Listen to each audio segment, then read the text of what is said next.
Picture this. You're standing in line at a coffee shop, making casual conversation with the person next to you.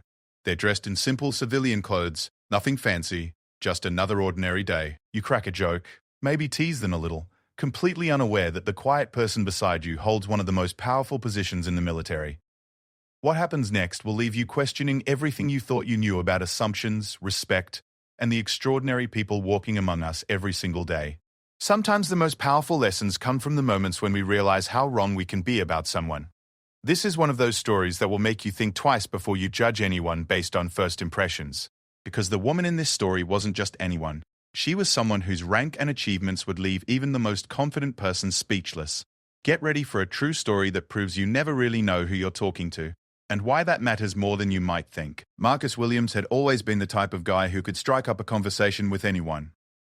At 32, he worked as a marketing consultant for a tech startup in downtown Austin, Texas, and pride himself on being able to read people quickly. He had that easy confidence that came from years of networking events and client meetings, the kind of charm that made strangers feel like old friends within minutes. It was a typical Tuesday morning in March when Marcus found himself standing in line at Brew and Bean, his favorite coffee shop near the business district. The morning rush was in full swing, with office workers in suits checking their phones and students with laptops claiming corner tables. The familiar sounds of espresso machines and casual chatter filled the air, creating that comfortable buzz that Marcus had grown to associate with starting his day right. Behind him in line stood a woman who looked to be in her late 40s, maybe early 50s. She was dressed in dark jeans and a simple navy blue sweater, nothing that would make her stand out in a crowd. Her brown hair was pulled back in a practical ponytail, and she carried herself with a quiet confidence that Marcus noticed but didn't think much about. She seemed approachable enough, not buried in her phone like most people, so when the line moved slowly, Marcus decided to make conversation. "Looks like we're going to be here a while," he said with his trademark grin, gesturing toward the crowded counter where 3 baristas were working frantically to keep up with demand. "I swear this place gets busier every week." The woman smiled politely. "It's a good problem for them to have, I suppose. Quality coffee tends to draw crowds." Marcus nodded, immediately picking up on her measured way of speaking. There was something about her tone that suggested she was used to choosing her words carefully, but he assumed she might be in business like him, maybe another consultant or corporate manager. "I'm Marcus," he said, extending his hand. "I don't think I've seen you here before. You new to the area?" "Sarah," she replied, shaking his hand with a firm grip that surprised him slightly. "I'm visiting for a few days. I heard this place was worth checking out." "Oh, definitely," Marcus said enthusiastically. "You picked the right spot, so what brings you to Austin? Business or pleasure?" "A bit of both," Sarah answered, and Marcus caught something in her expression that suggested there was more to the story. But before he could probe further, she asked, "What about you? You seem like you know your way around here." Marcus launched into his usual spiel about working in marketing, the growing tech scene in Austin, and how much he loved living in what he called the coolest city in Texas. Sarah listened politely, asking appropriate questions and nodding at the right moments, but Marcus couldn't shake the feeling that she was studying him as much as listening to him. As they moved closer to the counter, Marcus felt emboldened by what he perceived as a successful conversation. Sarah seemed intelligent and engaging, and he found himself wanting to impress her. It was then that his natural tendency to show off kicked in. "You know what I love about this city?" he said, gesturing broadly. "It's full of interesting people from all walks of life. I meet everyone from tech executives to artists to, well, you name it. I've gotten pretty good at figuring out what people do just by talking to them for a few minutes." Sarah raised an eyebrow, a slight smile playing at the corners of her mouth. "Is that so?" "Absolutely," Marcus said, warming to the topic. "It's like a game for me. I can usually nail someone's profession within the first 5 minutes of conversation. Want me to try with you?" Sarah's smile widened just a bit. "Sure, why not?"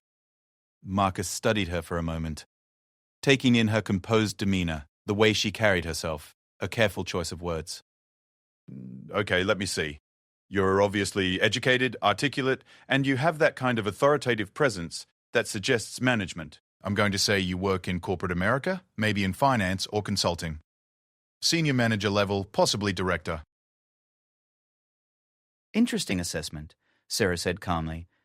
"What makes you think that?" Well, the way you speak, your posture, the fact that you're visiting Austin. You have that executive air about you. Am I close?" "You could say that," Sarah replied, and Marcus detected what he thought was amusement in her voice. Encouraged by what he perceived as confirmation, Marcus decided to push his luck. "I knew it.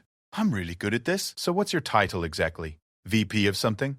Senior director?" Sarah paused for a moment, as if considering how to answer. "I suppose you could say I have a leadership position." "I love the modesty," Marcus grinned. "Come on, don't be shy. In my line of work, titles matter. I'm always curious about the corporate hierarchy. What level are you really at?" It was then that Marcus noticed other people in the coffee shop were starting to pay attention to their conversation. He caught a man in a business suit near the window, looking over with what appeared to be recognition, and a woman at a nearby table had stopped reading her newspaper to listen. Sarah seemed to notice too, but her expression remained calm and pleasant. "Titles can be complicated," she said. "Sometimes they don't tell the whole story about what someone actually does." Marcus laughed, interpreting this as typical corporate speak. "Oh, come on. Everyone knows what they do for a living. You're being way too mysterious. What's your rank in the company? And don't tell me you're some kind of secret agent or something."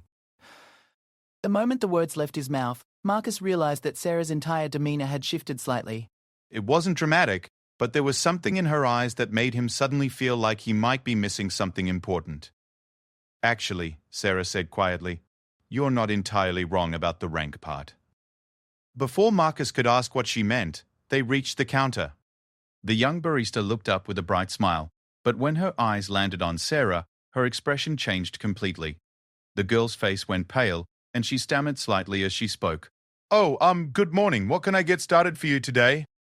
Marcus ordered his usual large coffee with cream, but he was distracted by the barista's obvious nervousness when it came time for Sarah to order. The girl seemed to be trying very hard to act normal, but Marcus could tell she was flustered about something. Just a black coffee, medium, Sarah said simply. "Yes, ma'am.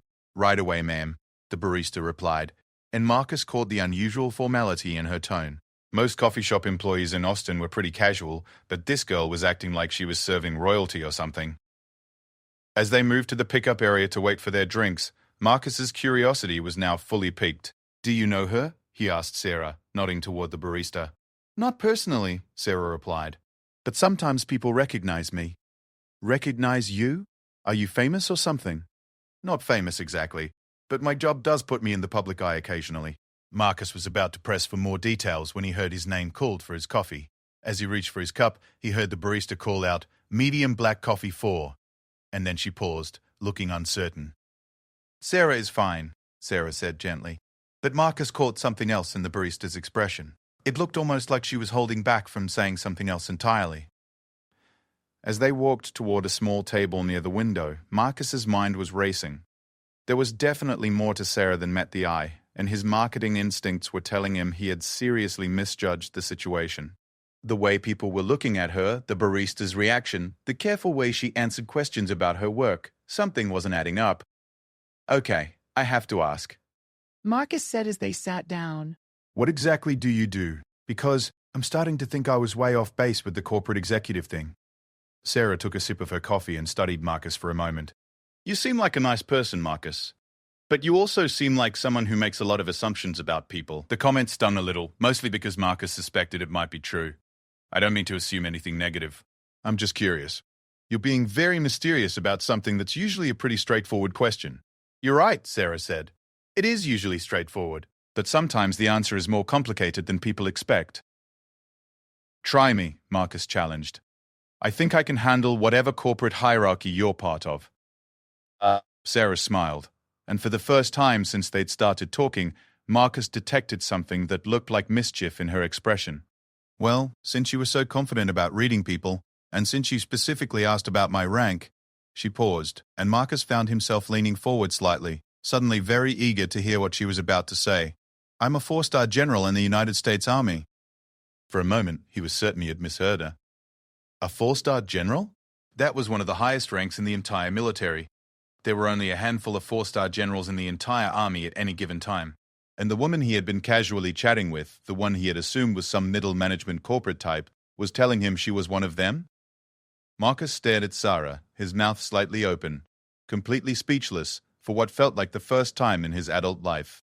He looked around the coffee shop, suddenly understanding why people had been staring, why the barista had been so nervous, why Sarah had been so careful with her words.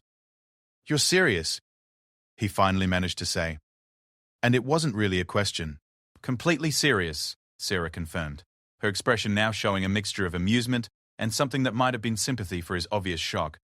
Marcus felt his face burning with embarrassment as he began to process what had just happened. He had spent the last 20 minutes treating one of the most senior military officers in the country like she was just another business professional. He had bragged about his ability to read people, made jokes about ranks and titles, and had been completely, utterly wrong about everything. Oh God," he said, running his hand through his hair. "I am so sorry. I had no idea. I mean, obviously I had no idea, but..." Sarah held up a hand to stop his rambling apology. "Marcus, it's fine. Really. This happens more often than you might think. I don't exactly walk around with my rank written on my forehead." But Marcus was still reeling. A 4-star general. He tried to remember what he knew about military hierarchies, but his mind was blank. He knew it was incredibly high-ranking, knew it was the kind of position that meant she was responsible for thousands of people, massive budgets, critical decisions that could affect national security. And he had been treating her like she was someone he could impress with his networking skills and city knowledge. How many 4-star generals are there? He asked weakly. In the army? Usually around 12 to 15 at any given time, Sarah answered matter-of-factly. Marcus felt even worse. One of maybe 15 people in the entire army at that rank, and she had been standing behind him in a coffee line, listening to him brag about how good he was at reading people. The irony was almost too much to bear. What do you do exactly?" he asked, still trying to wrap his head around the situation. "I oversee training and readiness for a significant portion of army forces," Sarah explained simply. "It involves a lot of coordination, planning, and decision-making. And yes, since you asked earlier, quite a bit of travel." Marcus nodded slowly, pieces of their conversation starting to make more sense. Her measured speech, the way she carried herself, the careful way she answered questions, it all suddenly seemed obvious in retrospect. How had he missed all the signs? As the reality of the situation continued to sink in, Marcus found himself facing a moment of profound humility. Here was someone whose daily responsibilities probably included things he couldn't even imagine, whose decisions affected thousands of lives, who had dedicated her career to serving her country at the highest levels. And he had spent their entire conversation essentially mansplaining Austin, Texas to her, and bragging about his ability to categorize people. The worst part was realizing that Sarah had been gracious about it the entire time. She could have shut down his assumptions immediately, could have been offended by his casual attitude, could have made him feel small and foolish. Instead, she had listened politely, engaged in the conversation, and only revealed her true identity when he had directly challenged her about it. "General," he said suddenly, then stopped. "I'm sorry. I don't even know how I'm supposed to address you." "Sarah is fine when I'm in civilian clothes," she said with a gentle smile, "though I appreciate the thought." Marcus took a deep breath, trying to collect himself. This was definitely going to be a story he remembered for the rest of his life, and not necessarily for reasons that would make him look good. But as embarrassed as he felt, he was also beginning to appreciate the incredible opportunity he had just stumbled into. How many people got to have a casual conversation with someone at her level? How many people got a front-row seat to their own assumptions being completely shattered? Looking at Sarah now, he could see qualities he had missed before. The confidence wasn't just executive presence. It was the bearing of someone used to making decisions under pressure. The careful speech wasn't corporate politeness. It was the precision of someone whose words carried real weight. The way she carried herself wasn't just professionalism. It was the posture of someone who had earned respect through decades of service and achievement. Marcus realized this conversation was far from over, and that his real education was just beginning. The silence that followed Sarah's revelation stretched for what felt like an eternity. Marcus sat frozen, his coffee growing cold in his hands as he tried to process the magnitude of his mistake. Around them, the normal sounds of the coffee shop continued, but everything felt different now. The casual Tuesday morning atmosphere had been completely transformed by 7 simple words. "I'm a 4-star general in the United States Army." Marcus watched as Sarah took another calm sip of her coffee, seemingly unbothered by the bombshell she had just dropped. Her composure was remarkable, and he began to understand that this level of equanimity under pressure was probably essential for someone in her position. She had just watched him make a complete fool of himself, and yet she seemed more amused than offended. I need to ask, Marcus said finally, his voice barely above a whisper. How badly did I embarrass myself just now? Sarah's eyes crinkled slightly at the corners, the first sign of genuine amusement she had shown. Well, you did tell me I had an executive air about me. That wasn't entirely wrong. But I kept pushing about titles and ranks, Marcus said, cringing at the memory. I was so smug about being able to read people. And the whole time you were, he gestured helplessly, unable to finish the sentence. The whole time I was enjoying watching someone be confident and enthusiastic about meeting new people, Sarah said kindly. Marcus, you weren't rude or disrespectful. You were just making conversation. But I made so many assumptions, Marcus protested. I basically lectured you about Austin like you'd never been here before. Actually, that was useful, Sarah admitted. I don't get to visit Texas as often as I'd like, and I rarely have time to explore cities the way residents do. Your enthusiasm for the local scene was genuinely helpful. Marcus blinked, not sure if she was just being polite or if she really meant it. You're not just saying that to make me feel better, are you? Marcus, Sarah said, and something in her tone made him look directly at her. One thing you'll learn about military officers, especially at my level, is that we don't have time for empty platitudes. If I say something, I mean it. And the sincerity in her voice was unmistakable, and Marcus felt some of his mortification begin to ease, but it was immediately replaced by an overwhelming curiosity about the woman sitting across from him. Here was someone whose life and experiences were probably unlike anyone he had ever met, and somehow he had stumbled into a conversation with her. Can I ask you something? Marcus said. How often does this happen? People not recognizing you, I mean. Sarah considered the question for a moment. More often than you might think, especially when I'm in civilian clothes. Most people don't expect to encounter senior military officers in coffee shops, and honestly, I prefer it that way sometimes. What do you mean? When people know my rank immediately, conversations tend to become very formal very quickly. Everyone's worried about saying the wrong thing, or they want to talk about politics or military strategy. Sometimes it's nice to just talk about coffee and city recommendations. Marcus felt a strange mix of relief and regret. Relief that his mistake was apparently not uncommon, and regret that his recognition would probably change the dynamic of their conversation now. And now I've ruined that for you by making a big deal about it. Not ruined, Sarah corrected. Just changed. But change isn't always bad. As if to prove her point, she leaned forward slightly, showing more engagement than she had during their entire previous conversation. Actually, I'm curious about something you said earlier. You mentioned that you've gotten good at reading people in your work. What do you think you missed about me, and why? The question caught Marcus off guard. He had expected the conversation to become awkward and formal now that he knew who she was, but instead Sarah seemed genuinely interested in his perspective. It was like she was conducting a friendly debriefing of his analytical failure. Everything, Marcus said honestly. I missed everything. You carry yourself with confidence, but I interpreted that as corporate success instead of military command.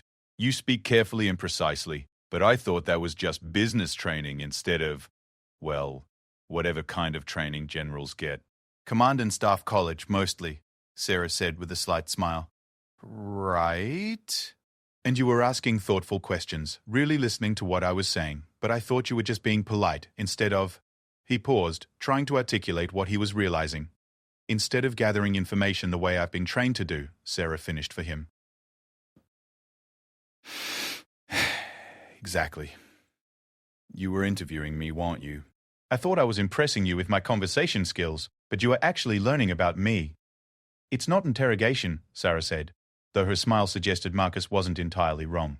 But yes, I do tend to ask questions that help me understand who I'm talking to. It's partly professional habit and partly genuine curiosity. So while I was showing off and making assumptions, you were actually doing what I claimed to be good at. You were reading me. And what do you think I learned? Sarah asked. The question made Marcus pause and consider himself from her perspective. What had he revealed during their conversation? He had been enthusiastic about his work, proud of his city, confident in his social skills, and eager to make a good impression. But he had also been presumptuous, had made assumptions about her, and had been so focused on demonstrating his own knowledge that he had missed obvious clues about who she really was. You learned that I'm the kind of person who makes snap judgments, Marcus said slowly. That I like to be the expert in conversations. That I probably don't listen as well as I think I do. Sarah nodded thoughtfully. Those are all fair observations. What else? You learned that I care about making good impressions, maybe too much. That I assume people want to hear my opinions about things. That I can be pretty self-centered in conversations. And, Sarah prompted gently, and Marcus struggled to find something positive. I don't know. That I like meeting new people. That I'm enthusiastic about things I care about. That you're genuinely friendly, Sarah said. That you have real affection for your community. That you're confident without being aggressive. That you recover well from mistakes and you're willing to examine your own behavior honestly. Marcus stared at her. Really? Really? Marcus, the fact that you're sitting here analyzing your assumptions instead of getting defensive or making excuses tells me quite a bit about your character. The observation was both generous and astute, and Marcus felt something shift in how he was viewing the entire situation. He had been so focused on his embarrassment that he hadn't considered what kind of person Sarah must be to handle his mistake with such grace. Can I ask you something now? Marcus said. When did you know that I had completely misread the situation? Sarah laughed, the first genuine laugh she had given since they started talking. Probably when you told me I had an executive air and seemed proud of yourself for the insight. The way you said it made it clear you thought you had figured me out. And you just let me keep going? I was curious to see how far you'd take it. And honestly, it was refreshing to have someone treat me like a normal person instead of a rank. Marcus considered this. But at some point, I must have crossed a line. When you finally told me who you were, it felt like you had decided enough was enough. It wasn't about crossing a line, Sarah explained. It was when you specifically asked about my rank and challenged me about being mysterious. You had asked a direct question, and it would have been dishonest not to answer truthfully. Even though you knew it would shock me. Especially because I knew it would shock you. Sometimes shock is educational. The phrase hung in the air between them, and Marcus realized that Sarah was right. He was learning more about himself and his assumptions in this one conversation than he had in months of his usual social interactions. Being wrong so completely had forced him to examine his approach to meeting new people in a way that being right never would have. What's it like? Marcus asked suddenly. Being one of only a dozen or so people at your level? That must be incredibly isolating sometimes. Sarah looked surprised by the question, as if she hadn't expected him to shift from his own embarrassment to genuine curiosity about her experience. It can be, yes.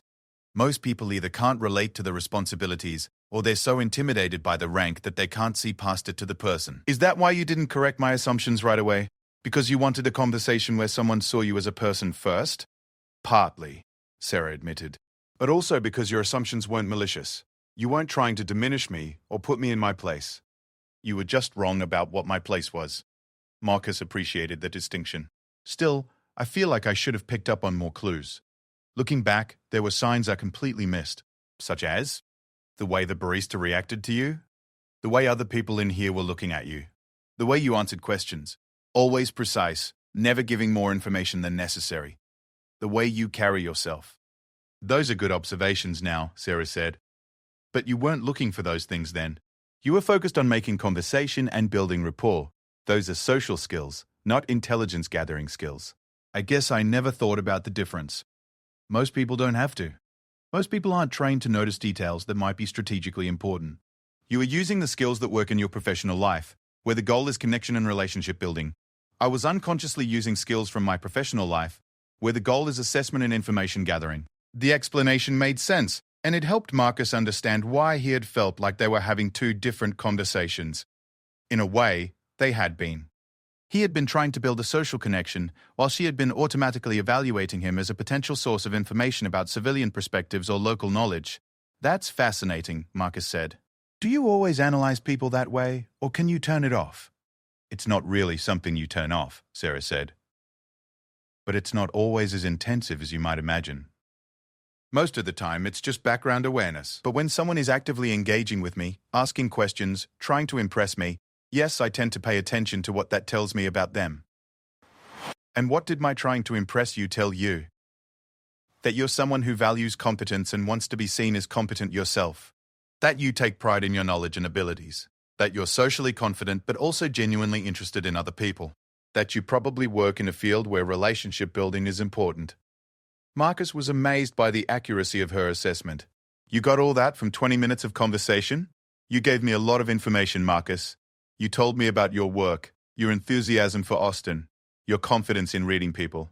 But you also showed me how you approach strangers, how you handle conversation, how you react when you're interested in someone. People always tell you more than they realize. The insight was both impressive and slightly unsettling. Marcus began to understand that his conversation with Sarah hadn't been the casual chat he had thought it was. For her, it had been a masterclass in human observation, while for him, it had been a humbling lesson in the limits of his own perception.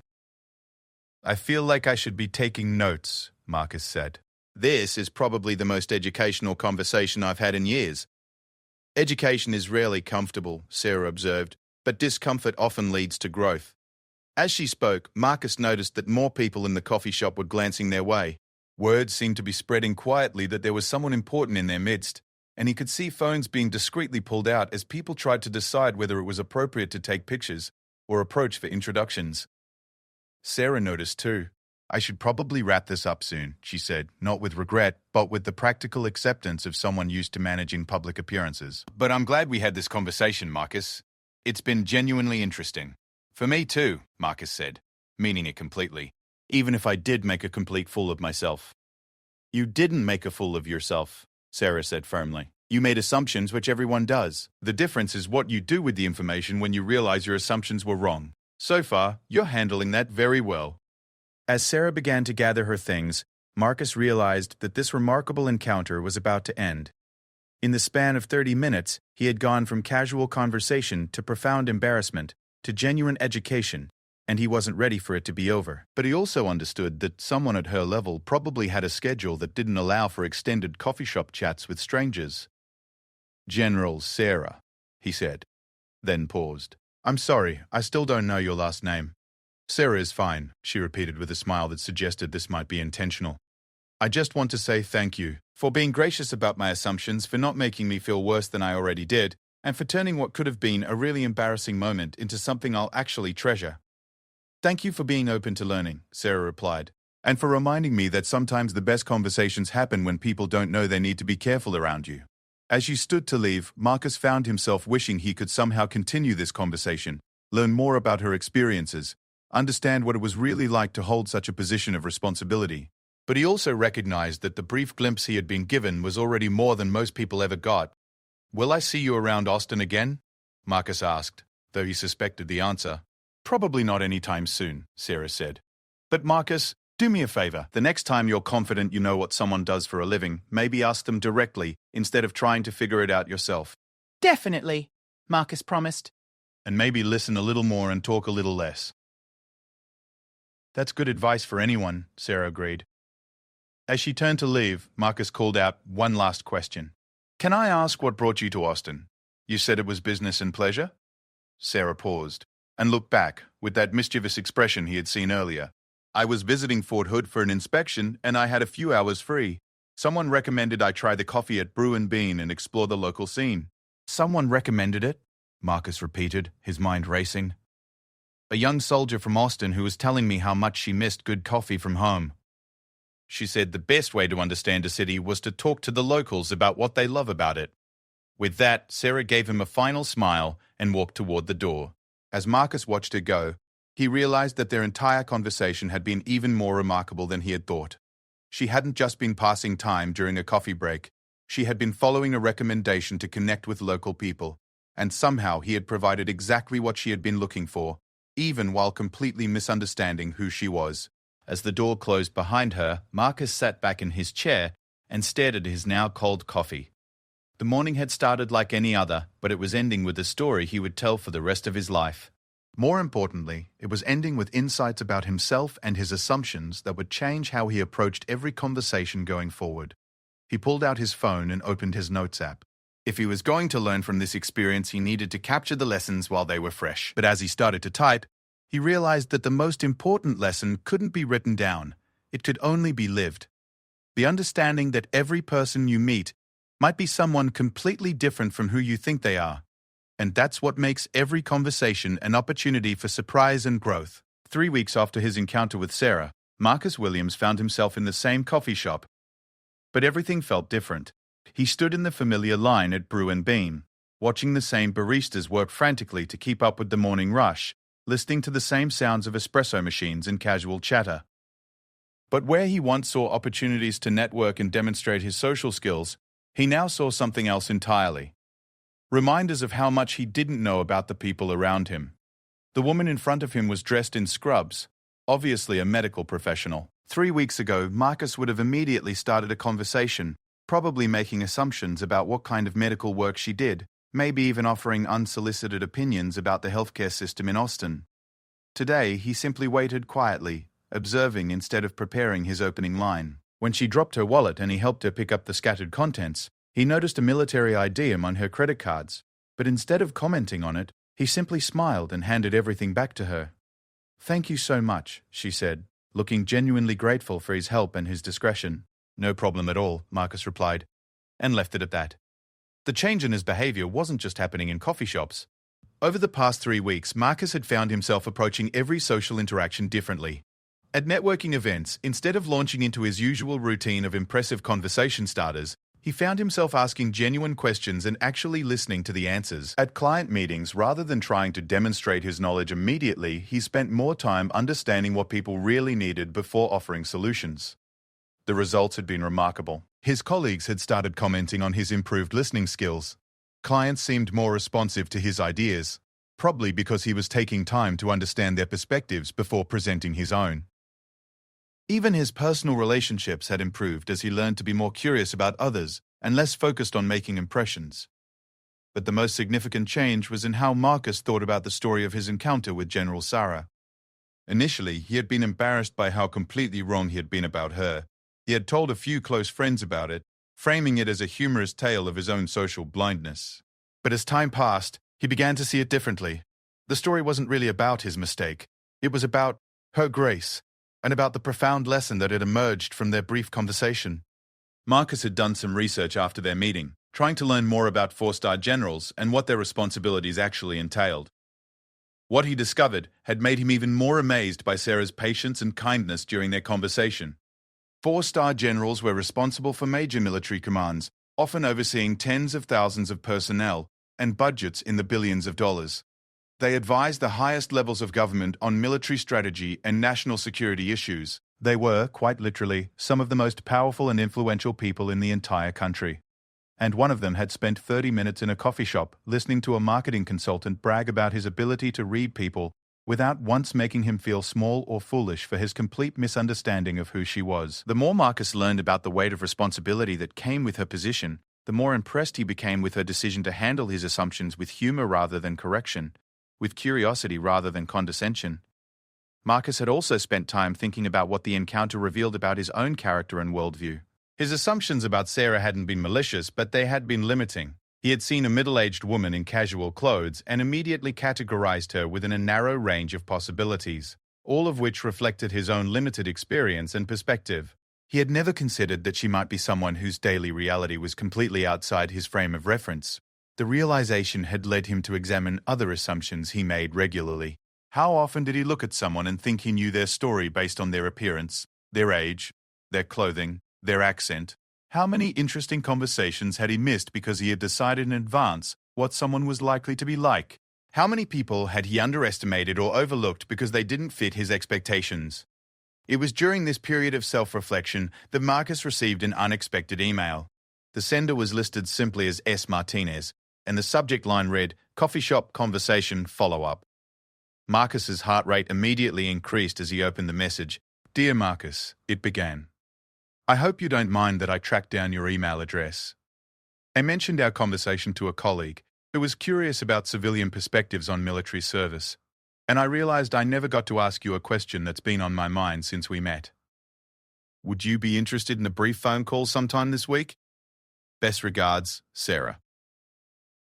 Marcus stared at the email for several minutes, rereading it to make sure he wasn't misunderstanding something. A 4-star general wanted to continue their conversation. She had taken the time to track down his contact information and was asking if he wanted to talk again. The email was professional but friendly, and it raised a dozen questions in his mind about what she might want to discuss.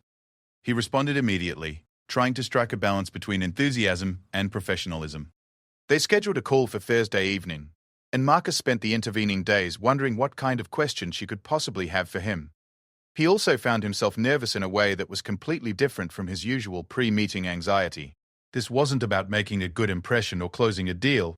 This was about being worthy of continued conversation with someone whose time was incredibly valuable and whose perspective he had found genuinely fascinating.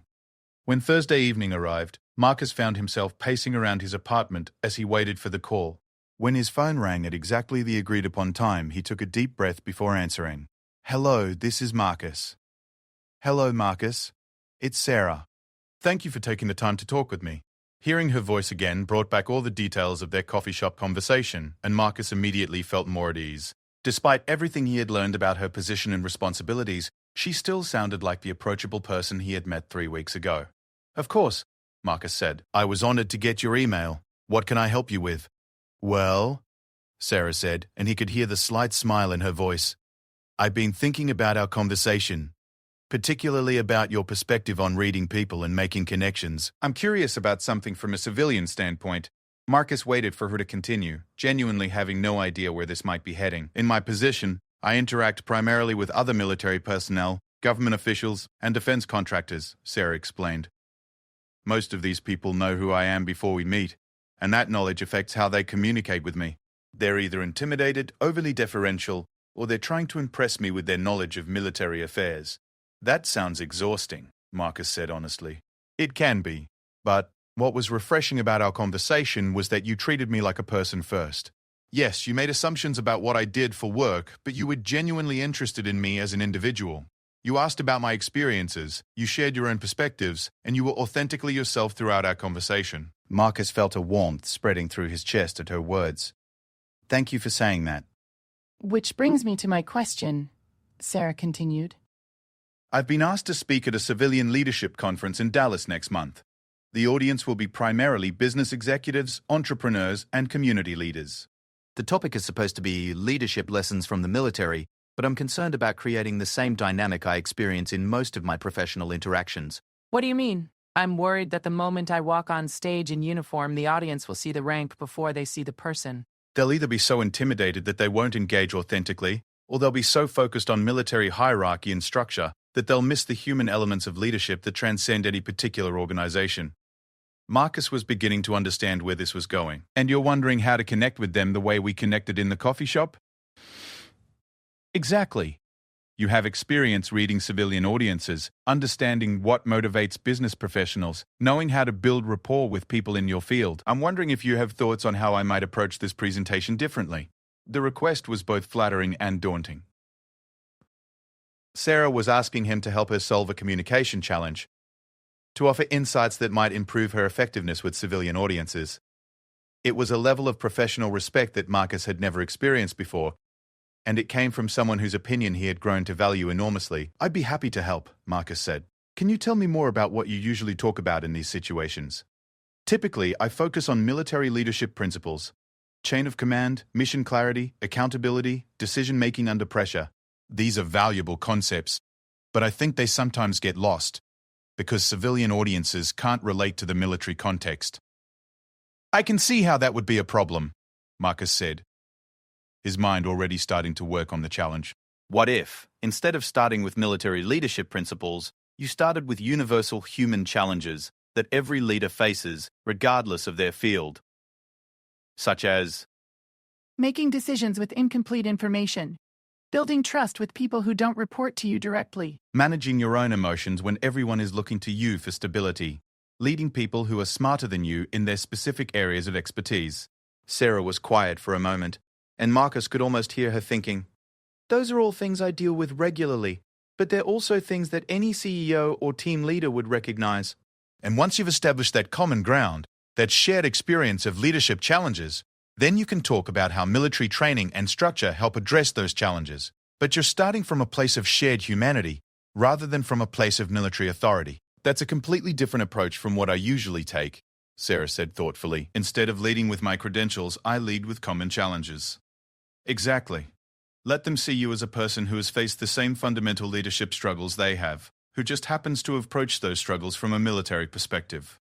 They talked for another 30 minutes, with Marcus offering suggestions about civilian business culture and Sarah sharing insights about leadership challenges that transcended any particular organization.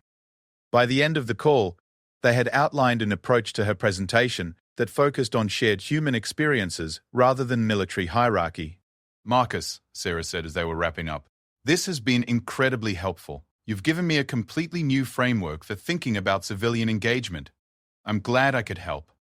"And Sarah, can I say something?" "Of course. 3 weeks ago, I was embarrassed that I had completely misread who you were.